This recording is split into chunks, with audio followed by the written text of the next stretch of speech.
Hello guys, welcome to Kurnool ఆటవాల. తెలుసు కదా, మేమైతే మహారాష్ట్రలోని 12వ జ్యోతిర్లింగానికి అయితే వచ్చేసినాం.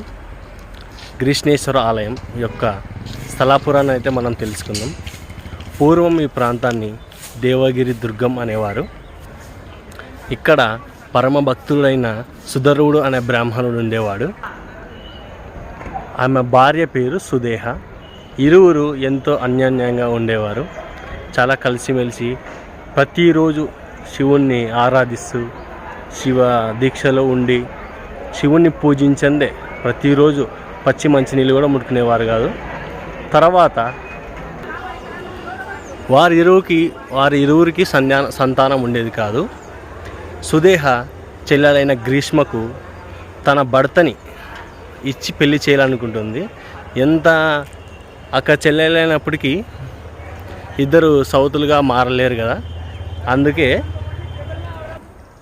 తన భర్త ఎంత చెప్పినా కూడా వినకుండా సుదేహ తన చెల్లెని గ్రీష్మునికి తన భర్తకిచ్చి పెళ్లి చేసేసింది. దాని తర్వాత గ్రీష్మకు సంతానం కలుగుతుంది. మగ పిల్లవాడు జన్మిస్తాడు. దాని తర్వాత గ్రీష్మకు సుధరువునికి మంచి సంతానం కలిగి విద్యావంతులు బుద్ధిమంతులుగా పేరుగాంచుతారు. చుట్టుపక్కల వారందరూ కూడా గ్రీష్మకు సుధరువునికి మంచి పేరు ప్రత్యేకలు లభిస్తాయి. దాని తర్వాత సుదేహ తన చెల్లెలి కుమారులను చంపి హత్య చేసి శివుని తీర్థంలో పాడేస్తుంది, అంటే బావిలో పాడేస్తుంది. అప్పుడు గ్రీష్మ తన సంతానాన్ని నువ్వే కలిగించి నువ్వే అంతం చేశావని పరమశివుణ్ణి నిందిస్తుంది. ఆ బాధతో తన భక్తికి మెచ్చి పరమశివుడు ప్రత్యక్షమై జరిగిన విషయాన్ని మొత్తం తెలియజేస్తాడనమాట. అప్పుడు శివుడు తన త్రినేత్రంతో సుదేహాన్ని అంతం చేయడానికి వదులుతాడు.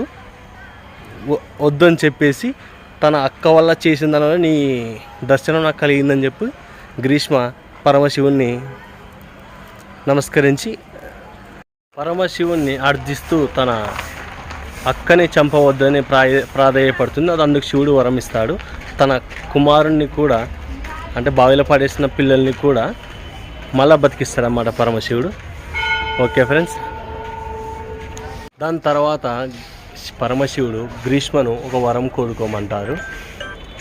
ఆ వరం ఏమని కోరుకుంటుందంటే, మీరు నా పేరు పైన ఇక్కడ నిలువాల, కలియుగాంతం వరకు మీరు ఇక్కడే ఉండు, కలియుగాంతాన్ని చూస్తూ కాపాడాలి అని చెప్పని మాట్లాడుతుంది. తదాస్తు అని చెప్పని పరమశివుడు ఇక్కడ స్వయంభుగా ప్రత్యక్షమవుతాడు. మొదట్లో ఈ పరమశివుని గ్రీష్ణేశ్వర ఆలయాన్ని ఘటికేశ్వరం అని పిలుస్తారు. కాలక్రమంగా దాన్ని మారిపోతే గ్రీష్ణేశ్వర ఆలయంగా ప్రసిద్ధిగాంచింది. ఓకే ఫ్రెండ్స్, టెంపుల్స్ లోపలికి సెల్ అలౌడ్ ఉండదు. నేను మీకు మొత్తానికి మళ్ళీ ఒకసారి టెంపుల్ నీట్గా చూపిస్తాను. Okay, thanks for watching.